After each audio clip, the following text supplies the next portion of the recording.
Google likes consistency. They don't like massive changes. So they would much prefer one new page of content every week, or whatever it is, but that consistency Google likes. This is Filthy Rich Cleaners, the podcast where real cleaning business owners share what works, so you can earn more, stress less, and make your business filthy rich.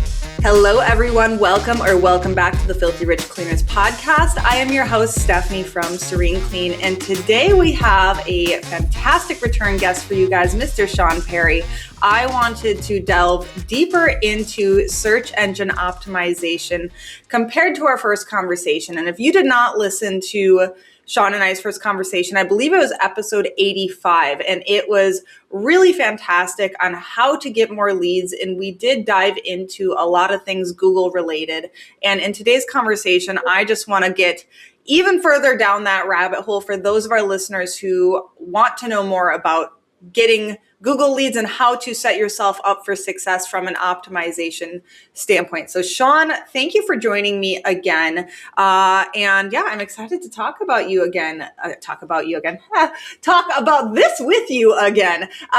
So for those of our listeners who are wondering, like, why is this important? What is the end goal or end result of search engine optimization? What does that phrase even mean? SEO. Can we start there? It is definitely a black box, and there's lots of information out there, lots of information you should be listening to, lots of information you should definitely not be listening to. But essentially, SEO is basically thinking, if someone jumps on Google, a prospective client, and let's say you're in Chicago, someone types in house cleaning company Chicago, the results on page one of Google there'll broadly be three parts of those results. So you've got the ads at the top, your local service ads, your Google ads, which many of you will already know, and then in the middle of the page you have this big map. There'll be 3 or 4 companies listed in there. You'll see their reviews. It's much more interactive. And then below that, you've got what's called the organic SEO results. And this is where Google is picking up specific pages from company websites. But really, what I think is really the best strategy today is to focus on how do I be one of those 3 companies that are in that map section in the middle. Because, a lot of people will click on the ads at the beginning, but actually 50 to 60% of all the people that search will end up clicking one of those 3 companies listed in the Google Maps section. So, what you will find is that if you're listed, you've got loads of leads. You've got more leads you can deal with. You're looking, how do I increase my prices? How do I allocate all these jobs? But it tails off pretty quickly. So if you're number 4, 5, 6, you're not there. So, in 2026, the majority of people will still go to Google to find cleaning companies. As we know, AI is exploding, ChatGPT, people are using ChatGPT for recommendations. But if you've got a dialed in SEO strategy, that plays directly into ChatGPT as well. Because if you type in house cleaning companies in Chicago, you will often see the same 3 or 4 companies listed in ChatGPT as you would do on Google Maps. So if you're doing Google Maps right, you will be doing ChatGPT right.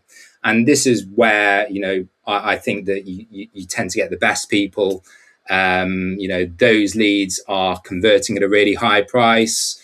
They're seeing your reviews, they're checking out your, photos and videos and posts and all that sort of stuff. So I think that every cleaning business out there, particularly people wanting to get to those high 6-figure, 7-figure annual revenue numbers, local SEO is got to be a core part of it. It'll be bringing in 50% or more of your leads. I've worked with so many companies, cleaning companies over the years, and I would say 90 to 95% of all the 7-figure businesses that I work with have a dialed in local SEO strategy in place. So that's why I think it's so important, Stephanie. I don't know, did that all make sense? A bit of a ramble. And I'm so happy you brought up ChatGPT and where it's pulling that information, because I know for myself, there's multiple things I think about for myself when I'm looking to answer a question. It could be that I'm going to ChatGPT now instead of Google. But even if I am going to Google, Google is using AI, it's still all AI, right? And so it's so important that we are becoming the base of information that the AI is pulling to showcase its responses, right? So I love that you said, if we're doing this right, it's killing both birds with that one stone. Like, it doesn't matter if we are doing this strategically correctly, it's going to be populating us in AI searches as well as the traditional online searches. So that's really great to hear that that strategy will be useful in the future iterations of AI as well. And you mentioned that having an SEO strategy. So I would love to hear you break down what is there core tenets of that said strategy, and we can go into each of those pillars if you have a particular suggestion for that. Because of course, if anybody's been listening for any amount of time, I'm just like, get reviews, but it's not just that. And I think that can be disheartening when you're a newer owner, because you're like, I'm trying to get reviews. I have 12 customers. Like, what do you want from me? Right. So, but there are other things we can do outside of reviews to start showing up on Google searches. And so let's talk about it. What is the breakdown of a strategy? Yeah, it's a really great question. And, it really, the first step is really looking at your website itself. You've got a lot of control of what is on the website, how big the site is, what you talk about, images, videos, all of that stuff. So that type of thing is certainly within your control. If you've got 12 customers, you can't get hundreds of reviews. So I think starting off with your website is something that anyone can do, whether you're starting out or you're doing whatever, tens of thousands a month. And, the first thing to say is that SEO is getting more and more competitive. People know that they need to be visible on maps. So, gone are the days where you could have a 3-page website with some text built by someone that you picked up on Fiverr for $200 and expect to get ranked in Chicago, for example. So at a really basic level, what we need to think about is actually the size of the website. So, everyone knows the homepage is probably the most important real estate in your website. So, think basic things like knowing what your primary keywords are and your primary locations. You need to have this nailed down when you're building out your site.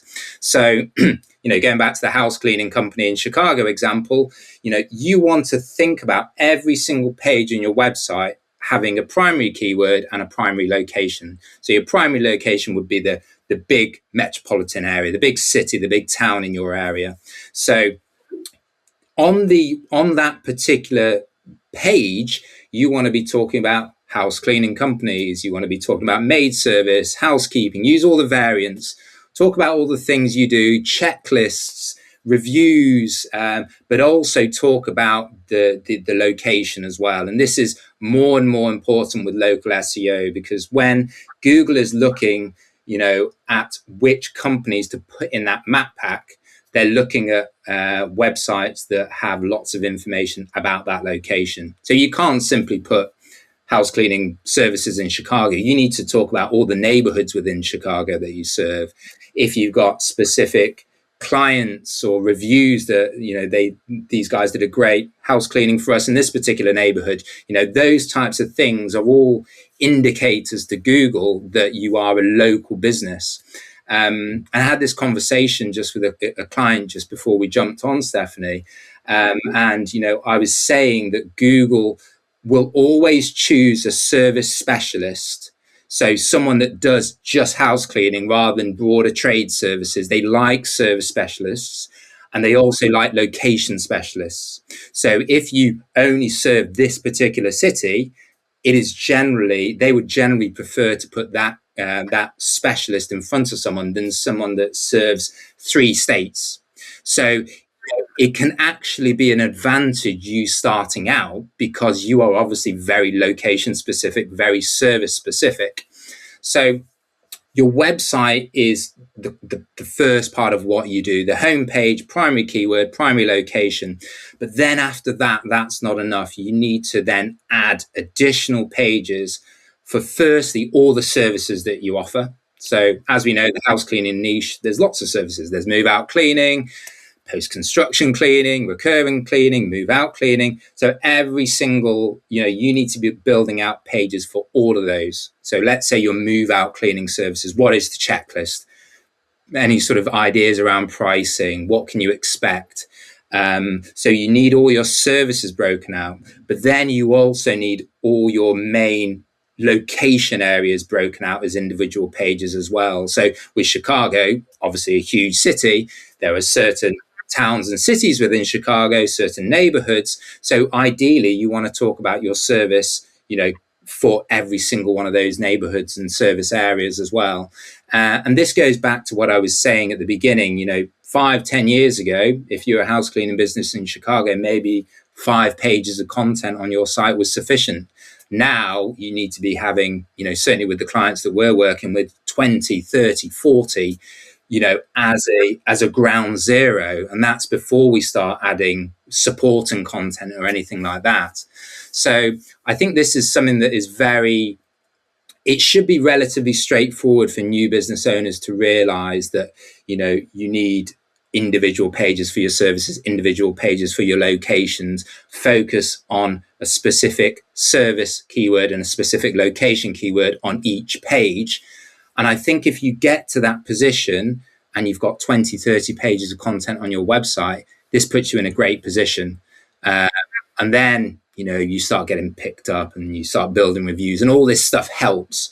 But if you don't have that site architecture right at the beginning, it's an uphill battle. You really do need that to begin with. So that's something that anyone can do, whether you're starting out or not. Yeah, I love that. And, I think one thing to keep in mind for people when they're having their website made is it's like, oh, won't that feel cluttered? It's like, if you make this organized in an intentional manner, those pages don't have to be front and center linked on the homepage or anything like that. For us, Serene Clean Service is 30 different little towns all over the place, and every single one of them has a page dedicated to specific. The only reason is SEO, right? That's literally the only reason that page exists, and it's not front and center, right? It's not smack dab obvious on the homepage, because that's not the point of that, right? The point of it is, hey, Google, we're relevant for cleaning services in West Salem, Wisconsin, right?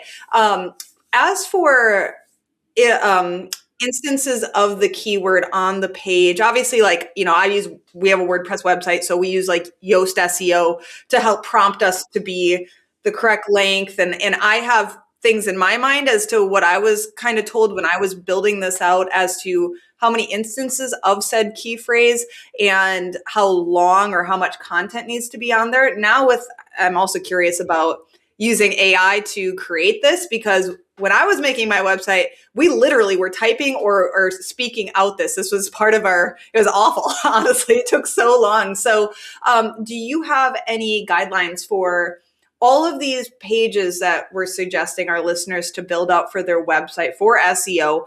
Can you give us a formula on what needs to be on each of those pages?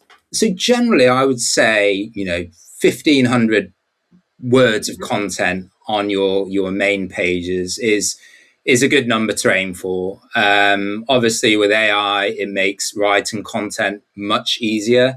I would say, there are plenty of people out there that will just put a prompt in and just copy paste and drop it in. I would say that's probably not the wisest thing to do. Very quick. But you could say I run this house cleaning business in this part of Chicago. I want to create a location page for this particular neighborhood. Give me a list of the things I should be talking about. So the way that I use ChatGPT and our SEO agency is thinking about the things that we want to cover off, and then we will write the content off the back of it. So it still comes from us. It's not a copy paste. And you need to be mindful that if AI can create the content, they will well know what content has been created by AI. And if your website just has AI created content over it, I would say at some stage, you will probably get penalized for that. So I think, that manual creation of content is really important. Yeah, go for that 1,500 content. The main thing is that you've not got 300 words of content. It needs to be sufficiently detailed. As I said, you can break down all the things that you provide, checklists, reviews, certain areas that you can talk, and with AI you can just get an infinite number of things that you can talk about. So I would say that is a good first point, that 1,500. Don't copy paste the whole lot, use it as a way to build it out. And then the other thing with content is,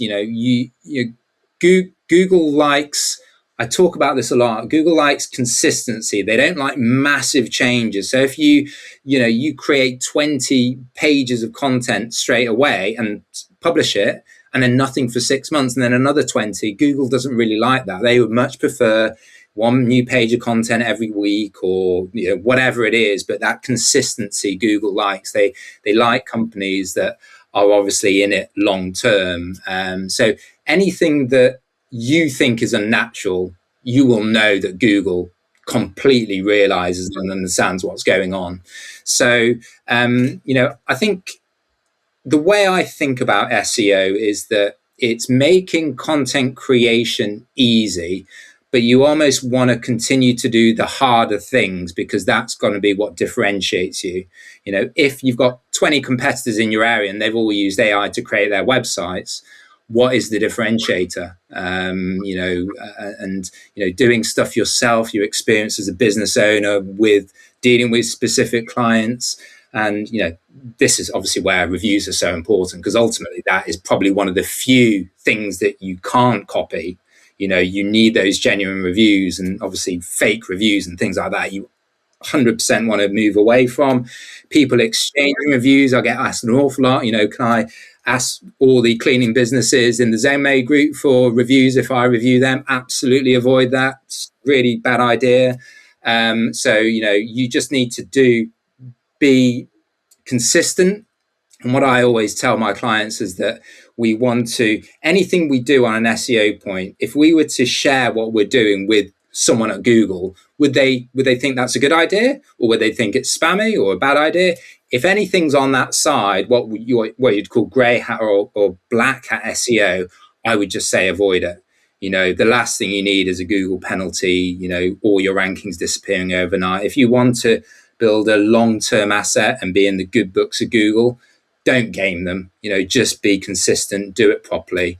But yeah, ChatGPT makes content a lot easier, but don't rely on it 100%. I can totally clock when something's written by ChatGPT, or I've seen entire websites that are clear, like everything is AI, like you can tell, and it just comes across fake. And the images of the cleaners are, even sometimes I am seeing that on very large cleaning companies where they've got thousands of reviews, and their images on their Google My Business, it's like, those are AI cleaners. Those aren't real cleaners.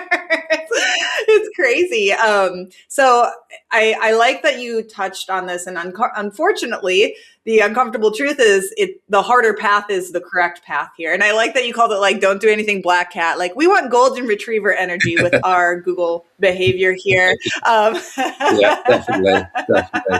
Yeah. Unfortunately, Google tells us the rules, don't we? And we've got to make sure we keep them happy. Otherwise, we don't get any volume from them. So we've got to say. The overlords we're trying to serve, basically, of like, what do you want from us, and how can we showcase them? Like that, we're the obvious result to showcase to the person who's searching, right? And that is just sheer volume, but not just volume. It's also like, are you relevant? Is this helpful or useful to what that person is trying to do? Because that's what Google's trying to do. Google is trying to show the person that's searching what they need, right? They're trying to give them a solution, not just have them walk away frustrated. So how can we, with our website and our content, be the relevant thing if they are searching for a cleaning company in our area? So 1,500 words of content. What about images, videos? How do we set those up on the pages to help facilitate the SEO optimization? So first of all, non-stop videos, as you said, non-stop photos and videos are always the best way. And you can get your cleaners, if your cleaners got uniforms or the vehicles, they can obviously be really great. So Google knows what is a stock photo versus non-stock, so because they can see that same image all over the web. So you can get your cleaners to take, if they're in a team of two, get them to take a photo, or if you're a supervisor and you're inspecting some cleans, go and take some photos. That's a really good way to do it. Once you're using those photos and that media, then you need to do some things that as a user you wouldn't see, but Google can see when they're crawling your site. So it's things like every image needs to have a title. There's a description field, there's an alt text field, describing what is happening on that image. So Google, when they're scanning your site, they'll come across an image, and if there's nothing there, it's not helping your cause. Whereas if you say, okay, this image is one of our maids in, serving a weekly client in this particular area of Chicago, that's great. Again, it's another indicator to Google that this, your business serves Chicago, you're a house cleaning business. And this is what we're trying to do with the entire website, really, is we're trying to bang down to Google that A, we provide this service, and B, we serve this area. And, we can do this through our text copy. We can do this through our images, our videos. And as we know, images and videos that can help with the engagement on the site. So the other thing to talk about is when Google will be tracking things like bounce rate. So, if someone goes to your website and then immediately clicks off, that tends to be not as good an indicator to Google as, say, someone who goes to their home page and then clicks on a few other pages about checklists and what you do, and then they go and fill a form and they go to a thank you page. That's lots of engagement. That shows Google that the company that they have put in front of this person is interesting. And, so that engagement helps. So videos and images, incorporated within your content is really important as well. So, yes, all that stuff helps. With something you were saying before, Steph, was, when we are thinking of SEO, sometimes what we suggest is best for SEO. So lots of text copy and lots of images can often be at odds with what we talk about, like the conversion rate. So when we're running, say, Google Ads for our clients, often the landing page is a super simple page. Very little content, a nice click to call button, and a nice short form. Very little content. That would perform really poorly from SEO, but from a conversion point of view, it's fantastic. Obviously, when we are thinking about SEO on our website, we need to think about conversion, but we also need to think about SEO.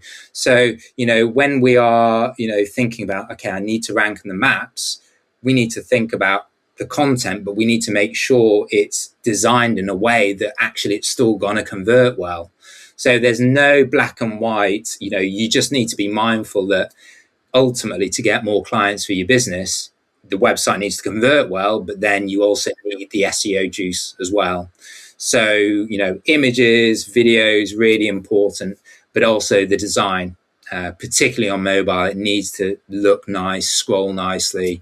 All that stuff feeds into that. So, but yeah, the non-stock photos, are a really obvious thing that you want to try and do in your business as well. Okay. So obviously the keyword descriptions, and even like we'll save our photos like with the keyword that we're trying to rank for, describe it, but also like the literal like name of the photo is a keyword that we're trying to show up for. And again, this all sounds like probably a little crazy to somebody who's never done anything like this before. But once you start breaking, like it sounds overwhelming, frankly, probably to a lot of people, but it really is like you're already saving the before and after photo. It's the same amount of work to save it as something that's going to help you for SEO, right? And so it's all of these little actions, or I like that you said like one article a week. That's very actionable. Like if somebody's looking at their website now and it sucks, right? It can feel really overwhelming. Like, what am I supposed to do? It's like, well, get one high quality, like first, figure out the sitemap here and let's hit the top, your first like 10 pages that are in existence right now, maybe, but like I would say optimize those first before you start adding more. Is that what you would suggest? Is the key pages, get those really well done and then move on to adding more? Yeah, I think so. I think, as I said, the homepage is the most important piece of real estate. Google knows that. So, get your homepage, that 1,500 words limit, there or thereabouts. Make sure that there's, plenty of content. Put your non-stock photos on there. The title at the top of the page is really important. And this is something that I see so often. Someone will say, top rated cleaning service or premium house cleaning service, but they don't include the location that they serve. It's so common. And, I made this mistake, in my business because, you're the business owner. It's very obvious where you serve and where you don't. But if it's clear where what you do, but then someone has to scroll through pages, get to the bottom, check out your contact link. Do these guys serve my area or not? If there's any ambiguity, they're not going to call you. They're going to click back and go to one of your competitors.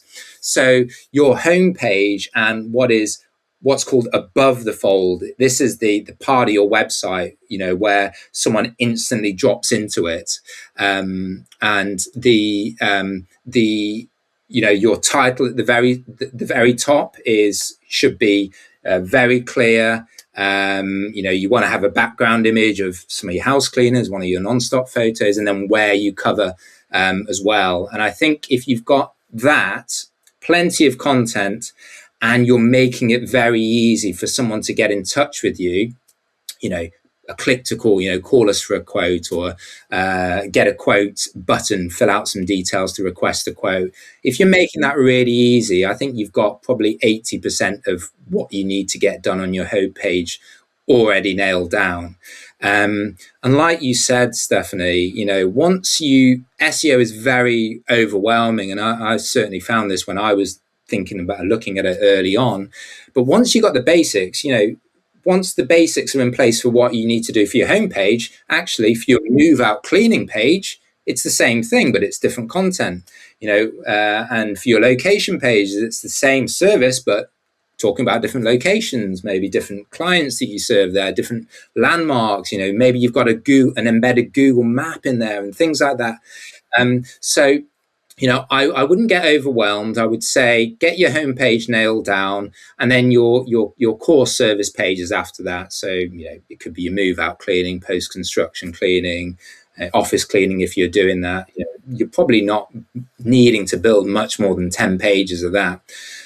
So I think if you get those nailed down, and it looks good on mobile, get your friends to take a look. The other thing to say is there's software online where you can check what your website looks like on mobile, on iPhone, on Samsung, on Google Chrome, on Safari. So try different browsers, try different devices, and if everything looks good and it looks easy for people to get in touch, and you've got plenty of content, then you're well on your way. And then it becomes a fine tuning. You're sort of you're on your way, and because it is very easy to get overwhelmed, I would say that's all you probably need to get to your first 10K a month. And then 10K to 50K, it's getting a bit more serious. You probably need to be spending more time. You need to be thinking about backlinks and all that sort of stuff to really push on. But to begin with, I think a lot of this stuff you can do at the beginning. And there's loads of great stuff, as we're doing today on YouTube, about the basics of SEO, what you need to do. So it's not massively complicated. I would just say avoid, obviously, spammy stuff, black hat SEO, grey hat SEO, where you are, keyword stuffing, which is basically putting all your variants of house cleaning all over your page, and you're just going to get banned by Google. So that's the only real clear red flag. But everything else, just do it yourself to begin with, consistently. Do a little bit every week, as you were doing early on in your business, Stephanie, and you'll be well on your way. That would be what I would suggest to begin with. I'm really happy that you brought up just viewing it from other devices as well, because we have had it happen probably a dozen times over the years where a client has called who's like, hey, I tried to fill out, our ZenMaid booking form, but the space I had it looked good on my computer when I was editing it, but like the block in WordPress, it just wasn't big enough. So the submit button was cut off. So they couldn't submit the form. And like, I mean, those are the people who told me. How many people jumped off my website from a simple formatting error because they couldn't submit the dang thing and they don't want to call. So like, it really is so like that minor thing where it's like, it's not, one, a lot of people don't have a very strong call to action above the fold. Like, and two, like how many people are jumping off because they're frustrated with your website and you don't even know it. So it really is so important to be looking at it from a lot of different devices. And like you said, that like there's plenty of things online in order to do that, or have your friends and family just take a peek at it. Does it look nice? Is it easy to navigate on a phone? And also, I really like that you mentioned the location thing. I can't tell you how many consulting calls I do where I'm, taking a peek at their website and their Facebook. And this is before I've looked at, I'm not looking at their intake, right?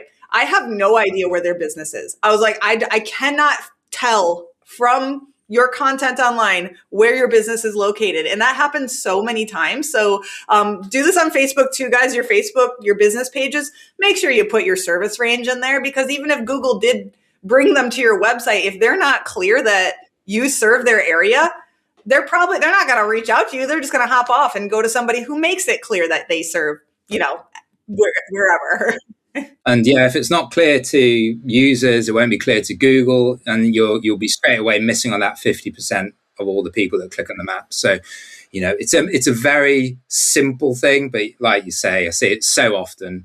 And things like, there are also other things you can do, making sure you're, and this is where we sort of move on to like your Google business profile, because your profile needs to very closely reflect what you have on your website. So things like, the location on your site, as we talked about, really important. Make sure your address is visible in the footer. Try and put an embedded map in there of, the main city you serve. All these things are, if you think about what SEO is, it's trying to give Google lots of different ideas that this is where you serve. You're almost like double, triple, quadruple doing it. You're overdoing it. The locations is a really obvious thing. And it's just because 5-10 years ago, when the Google Maps was much less prominent, you could probably get away with it. But now, because there is such an emphasis on location, obviously mobile, your website needs to talk, a lot about the cleaning services that you offer, but it's the locations, the neighborhoods, all that stuff needs to be well over the top. And I would say, particularly with the newer business owners, Stephanie, you probably see the same thing. Often you'll see some of the service pages built out, which is great, but the location pages will be missing. And that is usually one of the first things that we do with the newer business owners, is thinking about how do we build out these locations.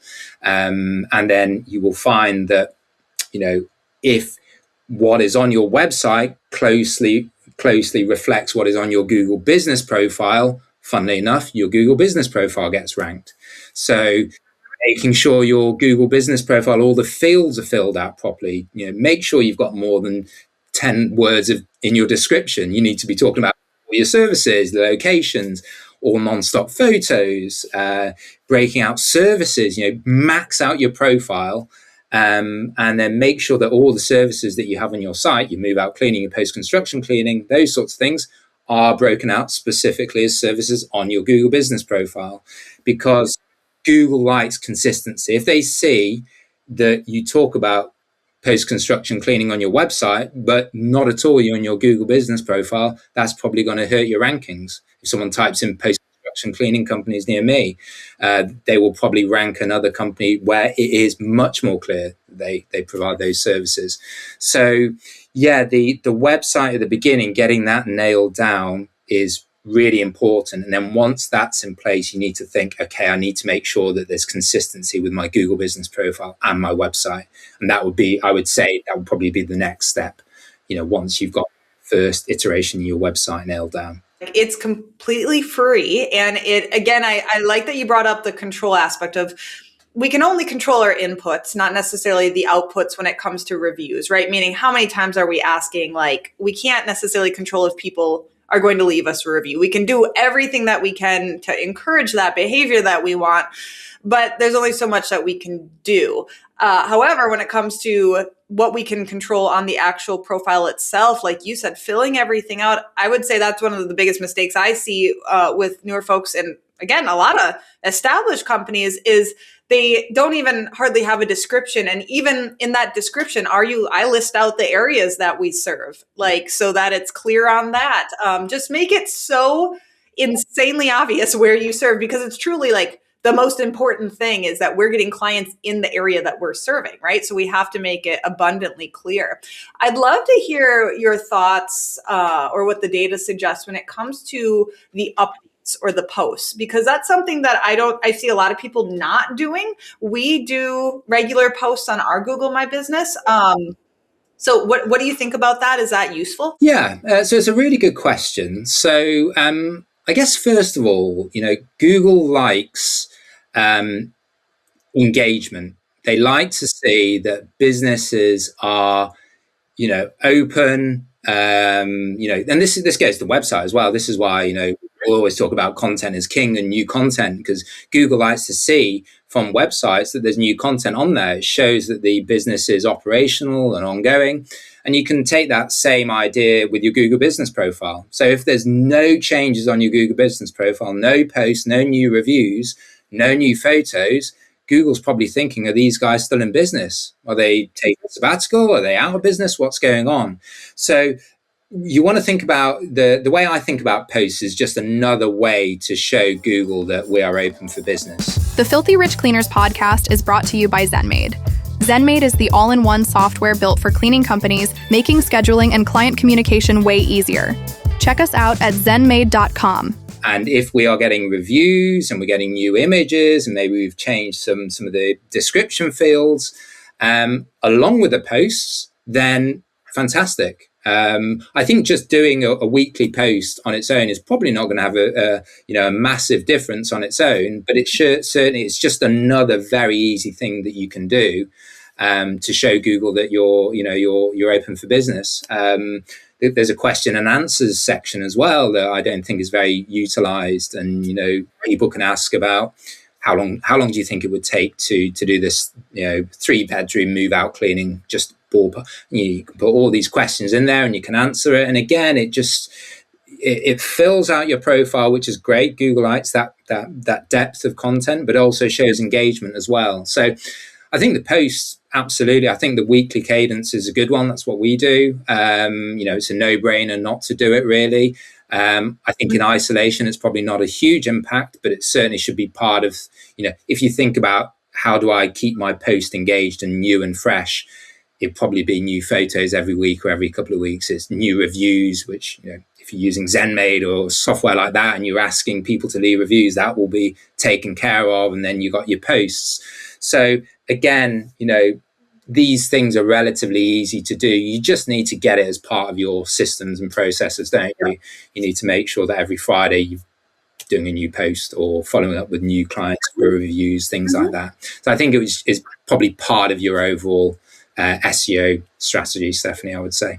Yeah. And I really, when it comes to like all these things that we're describing, guys, like how Serene Clean practically does these things, it's not separate from our overall marketing. It's just the final step of something that is already happening. And what I mean by that is if we are doing content for Facebook or Instagram, Instagram, same thing, right? Or we are making something for Serene Clean's newsletter, right? We have these core pieces of, or I should say, marketing assets that we are creating over and over and over again on a regular basis, right? Every month we're doing a local charity that the business is donating to, that an employee is choosing, right? That is a graphic that is created in Canva. It's posted across multiple platforms. And the final step of, I don't even do that. My HR manager handles that graphic creation and everything about that process.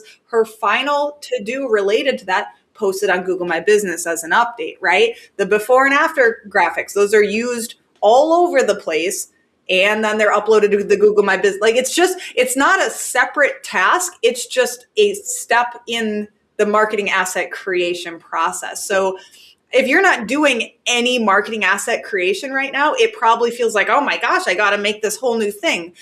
Yeah, you do. You need to do that thing. But then it's not like we see Google My Business as like a separate thing. It's just part of the whole pie that needs to happen, if that makes sense. Yeah, absolutely. The other way to think about it is like you've done the hard part, which is creating the content. Just post it, on there, put it on your Facebook, put it on Google Business Profile. That's, it's like you've done 90% of the work. Just upload that as well. And once it becomes part of that weekly to-do list, you just do it. I think the hardest bit is just getting it set up at the beginning. But yeah, on all your media, it's free eyeballs at the end of the day. By putting that content out there, there may be people out there that wouldn't have seen what you guys do.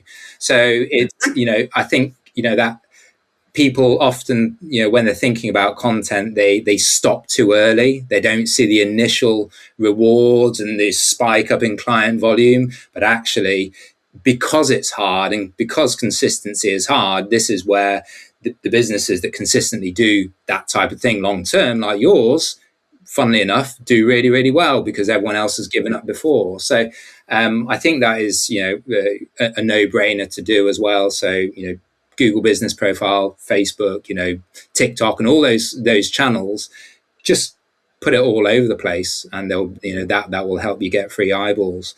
But something that you said there, Stephanie, that I was like, that's going to really help with your SEO is this charity stuff. And something that is important that I wanted to cover off was, backlinks. And backlinks is, if all this stuff that we've been talking about seems a bit over the top and a bit, a bit overwhelming, then backlinks is probably taking it to another level. But, don't worry too much about it. Just for those of you that are new to SEO, just think, okay, backlinks is something that I need to think about further down the line once my business is 10, 20, 50K a month.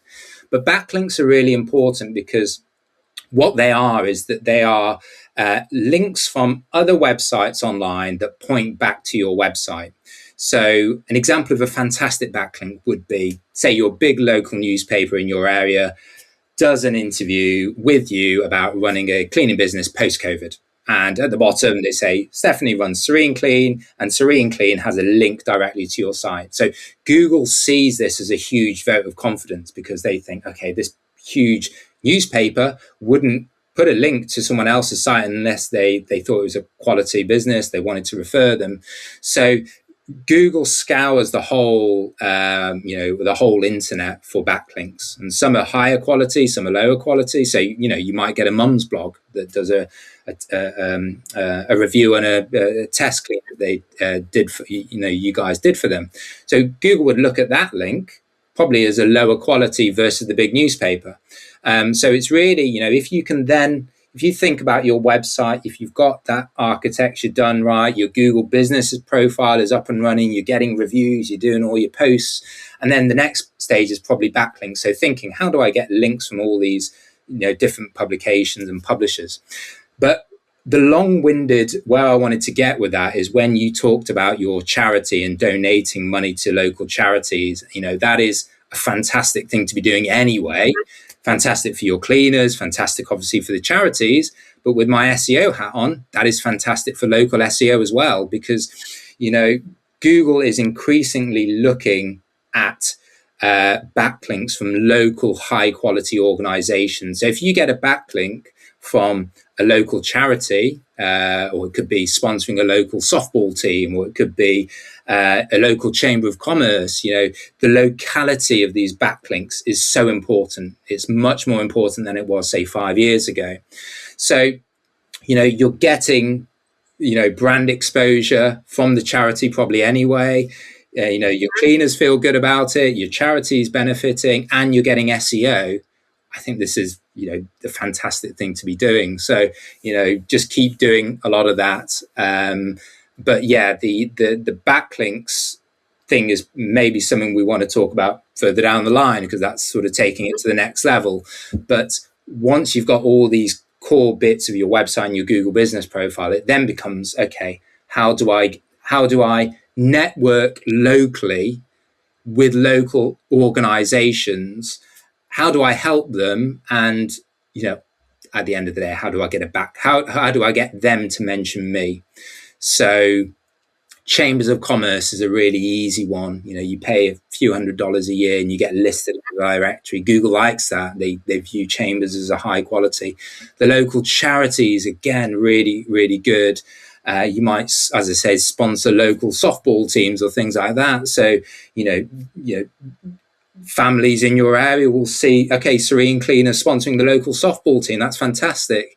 And you're getting the backlink from their site as well. So, backlinks are really, really important, and thinking about, the other area that you want to think about is local journalists writing about.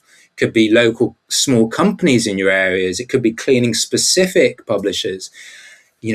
Messaging people on X or commenting on things that you see on whatever, certain blogs or a certain newspaper. You ping them an email saying, I loved your article here. Can I add an additional few comments? And they'll say, fantastic, we'll give you a backlink. So, these people generally know what you're, the end game for you. You're trying to get a backlink at the end of the day. But, this is where the people who are getting ranked on those top 3 positions in Google Maps, this is what they are doing. And for people that are completely new to this, they probably don't even know what a backlink is.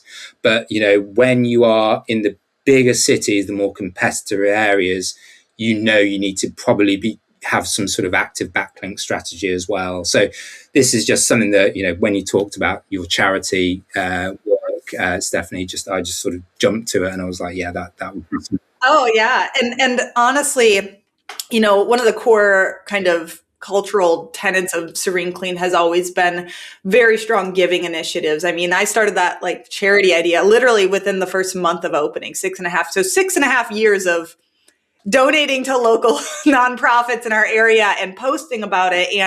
And so I love that you brought up the consistency and not giving up, because it's everybody's an overnight success, but you don't see the work that's gone into that makes it seem so effortless. And, another suggestion I have for you guys, as I've mentioned, we do have a free cleaning program, the Fresh Start Project, where people can nominate others, right? And so I like that you brought up, Sean, it's not just nothing that we do exists in a bubble, right? It's not just that this is a good thing to do. Of course, that is the main thing. This is a good thing to do. It makes but the other side, it makes your staff feel good. It's a good cultural thing. It makes you look good in the community because you're pouring into your local community. But it also allows you to get the foot in the door in a non-salesy way to all of these sources of backlinks, right? So I can reach out to our local newspaper and say, hey, we really want to get the word out that we have cleaning nomination program, and 2, we're members of Cleaning for a Reason, right? We have had multiple articles written about my business in for example, the local electric cooperative. They have a magazine that goes out to every thousands of houses in our area, and there was a 4-page spread about my business because of us being Cleaning for a Reason. And then also me, I actually was a youth ambassador for the local electric co-op when I was in high school. So, they tied to that as well, of course. But point being is that was a physical thing, but it also is on the website, and that links back to us. And it all stems from doing something good in our community. And don't feel bad about promoting the good things, because as I've said so many times, guys, people want to work with companies who have, corporate responsibility and who give a shit about that, right? And especially the younger generations really give a shit about that. So if they don't know the good things that you're doing, how can they make that choice? You're taking that ability away from them. So don't feel bad about promoting the good things. And then number 2, use it as a way to get promotion that feels less salesy, right? It's not just use my cleaning company. It's hey, we do this and we just want to spread the word. And by the way, we do cleaning. It's very effective. It is, isn't it? And it's, SEO there's so many spammy ways, black hat ways of doing SEO that might give you a boost in rankings for 2 months. And then I see it so often, in the cleaning company that is number 1 for 6 months. they're obviously doing spammy stuff. How are they still there? And then, you check again and they're nowhere to be seen. Google's just banned them.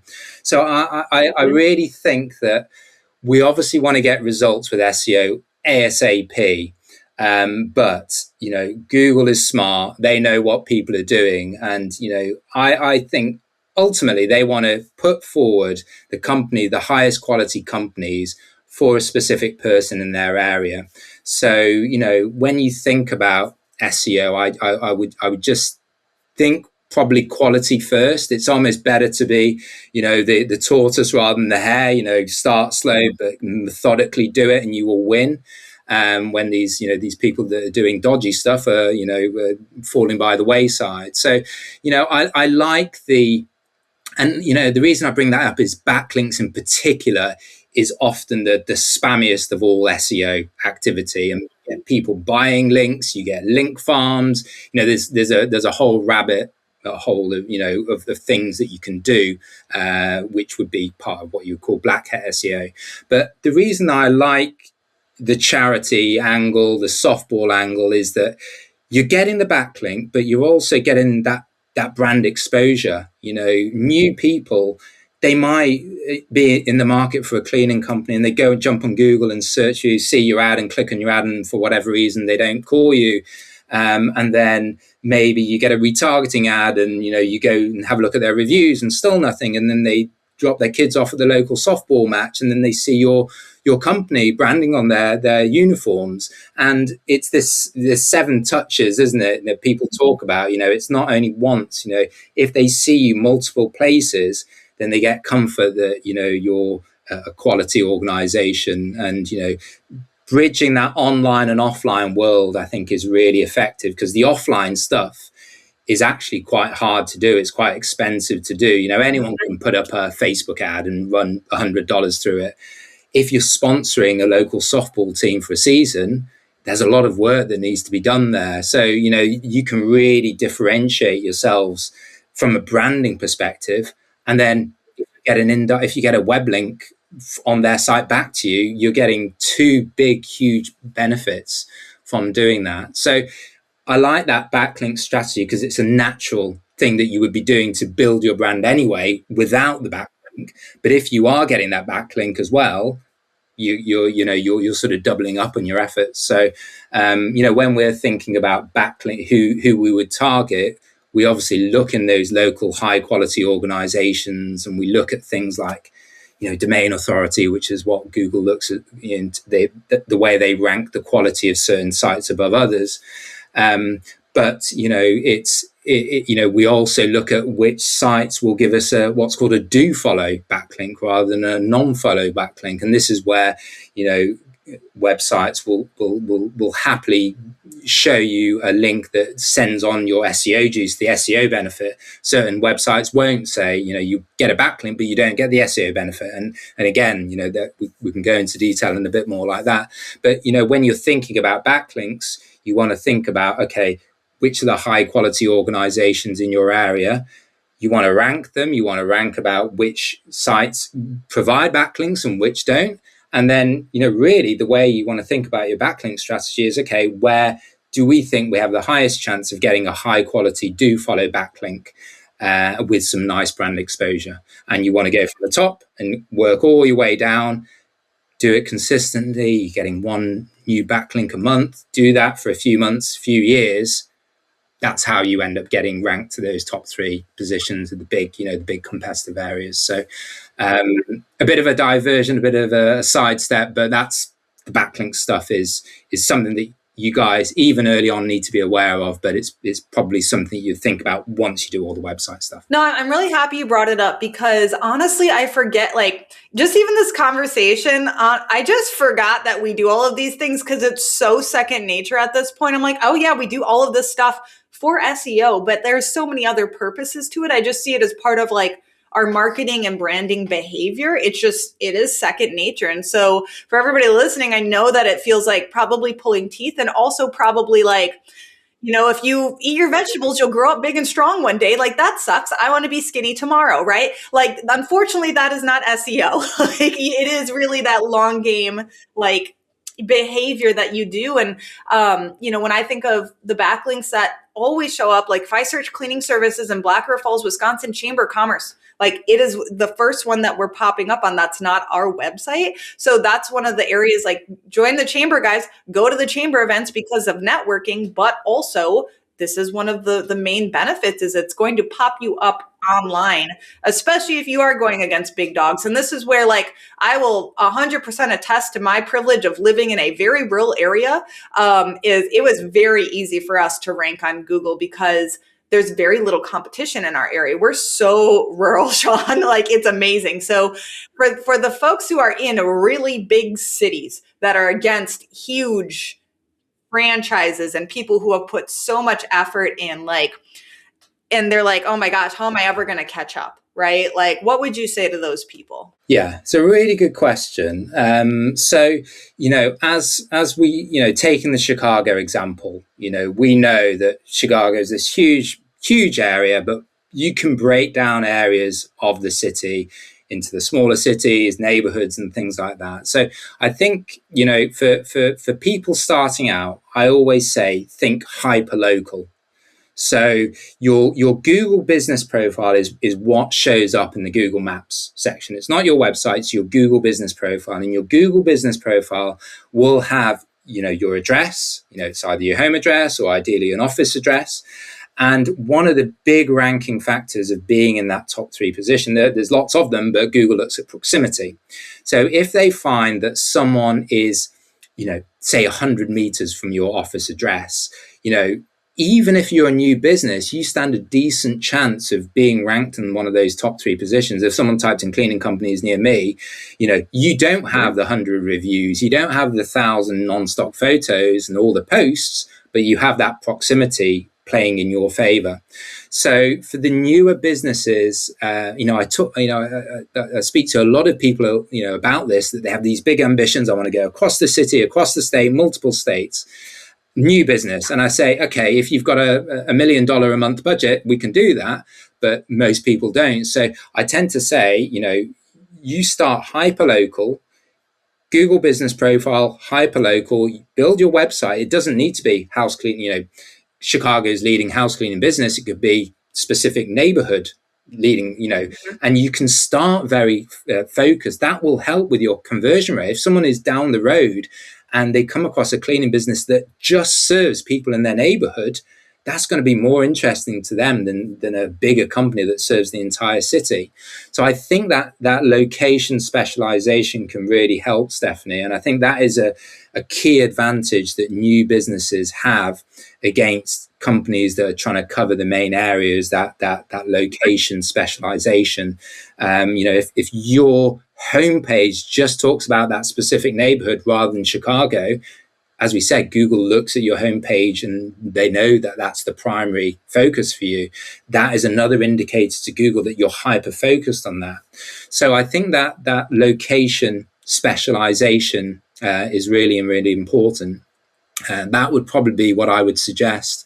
If if you're in a less populated area, then maybe you don't have the competition, but then you don't have the population. So I think it's harder. We don't have as many customers. Exactly. But as we know, to build a $1 million business, what is it? 250 to 300 recurring clients. You don't need many. I know. I just saw your video you posted. So I think when you start, you think $1 million, how many thousands of clients will I need?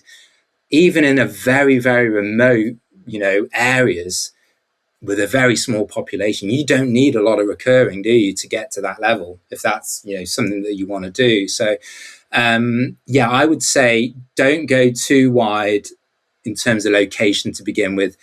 Nail down your immediate area. Once that's nailed down, then you can broaden out your location areas. And as you've done, Stephanie, you can create multiple Google business profiles. That is something else, because the proximity is still a big ranking factor. So if you're in different areas, then at some stage the proximity benefit of your first Google business profile will taper away, and you'll probably need to set up a new one.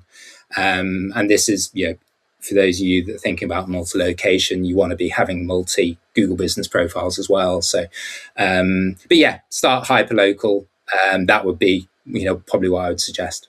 Love it. Do you happen to know what the distance, or is there any suggestions? Because, we have 3 Google My Business locations, right? And we're all within one region. We can pull cleaners from each location. So I know that was one of the main reasons that we opened those those locations, is to show up on Google, because we were not showing up because the towns were so for example, if you guys want to Google this, we have our Onalaska location and our original Black River Falls, and then we have Sparta, right? And we were getting some results from just having Black River Falls from people in La Crosse, but not that and basically I just started Googling, being well, we're not showing up in La Crosse, even though we are servicing that area. So it's a big enough area. Let's open a location there, right? So for me, it was kind of just I just searched, we weren't showing up, therefore let's do that. But is there any other parameters that you would suggest to know when is that the right choice? Yeah, it's a really good question. And I think, back from when we started our businesses, Stephanie, Google business profiles, getting them verified, not getting them suspended. It's a lot easier. It's a lot easier. I remember getting a postcard and that was it. You're up and running.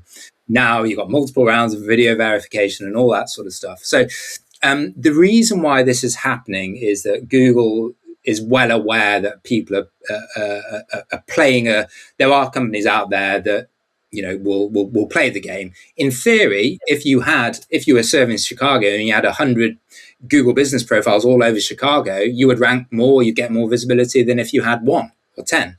So Google is trying to prevent companies just flooding the areas with Google business profiles. So one of the irritating things, as we know with Google, is that it's not clear what is allowed, what isn't allowed. There's a very gray area. The goalposts keep moving. Stuff that might have been okay 2 years ago might not. You should absolutely not do today.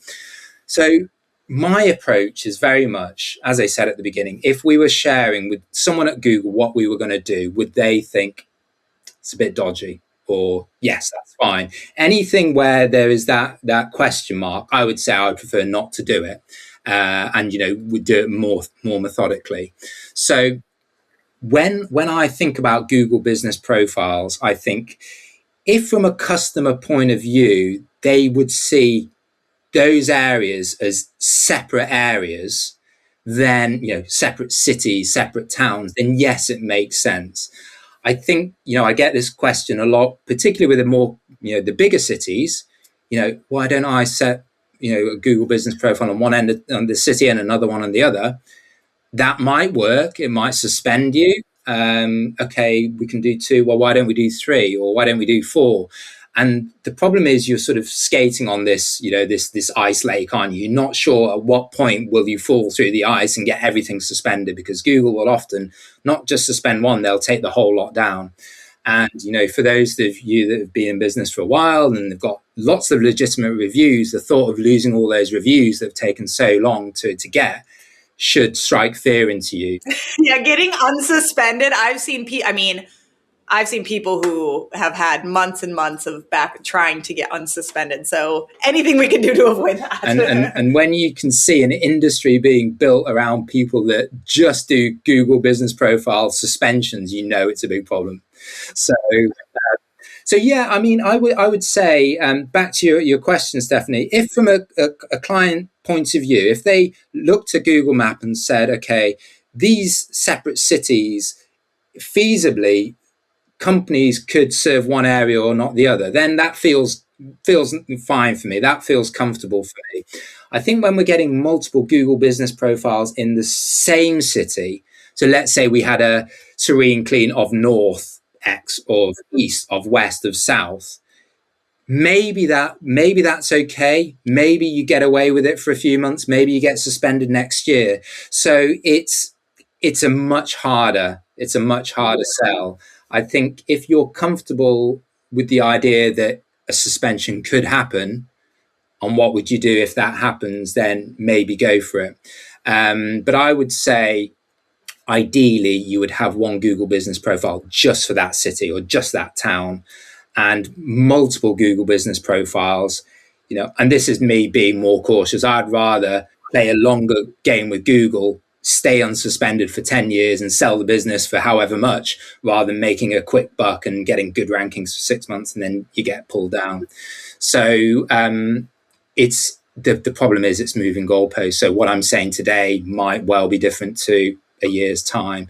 But I would just always caution that. And I would always say, if it feels like you're overly gaming it, maybe sit on it for a month before doing it. That would be my point of view, my strategy, I would say. Got it. No, that makes sense. And honestly, just kind of one of my takeaways from this conversation is much like pretty much every area of our business, it's what can you sustain over the long run, right? Like, obviously there's certain seasons of our business where we are just having to frankly, kill ourselves, grind, right? It is a grind, but there's so many other things, really everything else, I think, that we have to just be able to, can we maintain this level of effort, right? And drawing back to one of my favorite sales books, The Ultimate Sales Machine, he calls it pig-headed discipline, right? To just keep doing the same things over and over. So it's like everything we've described, it's like, okay, I've been doing this for years now. And it's routine. And I just forget that it even happens. But for those of you that you're like, I'm going to do this damn thing. All right. We want you to do the damn thing, but we want you to be able to keep doing it for years and years and years. It is, like you said, the tortoise and the hare. It's the tortoise that's going to win when it comes to SEO, not necessarily the hare that, gets all crazy and goes as fast as possible and maybe cuts corners on things. And like you said, Google, they're like the Sauron. They're the all-seeing eye. They see everything, and you can't get away from it, right? They define the rules, don't they? So we've got to keep them happy. It is. I think it's SEO. It's easy to think there's so much out there, and you go into one area and you get down that rabbit hole, and you keep going. You think, oh, I'm not going to do anything.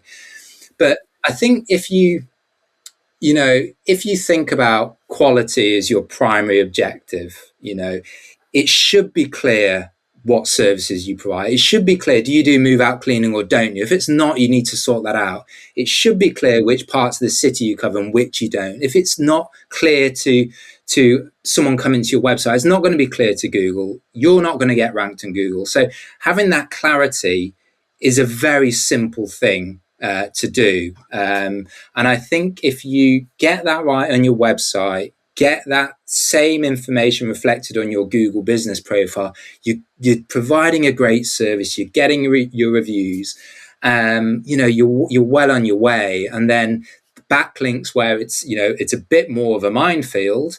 If you think about it with like a brand first strategy, how do I get our company out there more? Sponsoring a local charity is obvious. It's networking with journalists about running a business in your area. You know that by doing that you're getting brand awareness, but you're also getting a backlink. So I think if you keep that quality first strategy in mind with all your SEO, I think you're going to be in a really great position. I think a lot of this stuff you can do at the beginning yourself. I think as you get to those 10, 20, 30K a month higher levels and you're in the bigger cities, as you can imagine, this is something that you probably want to get someone to do. As the business owner, as we know, it's, you need to get people to do stuff, whether it's recruitment, marketing, or all that stuff.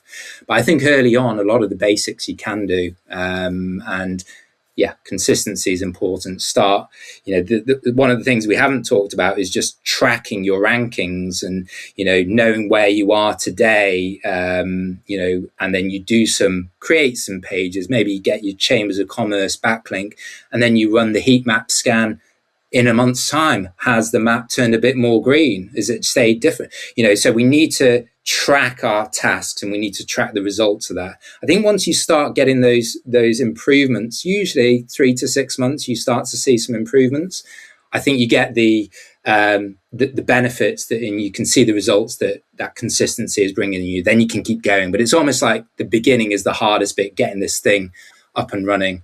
But it's you sort of need to do it to get to those 50% of all the clicks. I think, most of the big businesses that I've worked with, they've got Google Maps and local SEO nailed down. So if you want to do that, you need to figure it out as well. So the sooner the better, really, I would say. Yeah, the effort is absolutely worth it, guys. And just stick with it. Don't give up because you don't see, you did your website pages and it's been a week and nothing has changed. Like, you just have to keep going at it and you will see the fruits of your labor. Just stick with it. And Sean, this has been amazing. Obviously, anybody watching, if you have any further questions on SEO or you want us to talk more in depth on a certain area, we would love to, of course, have Sean back. Leave those in the comments below, guys.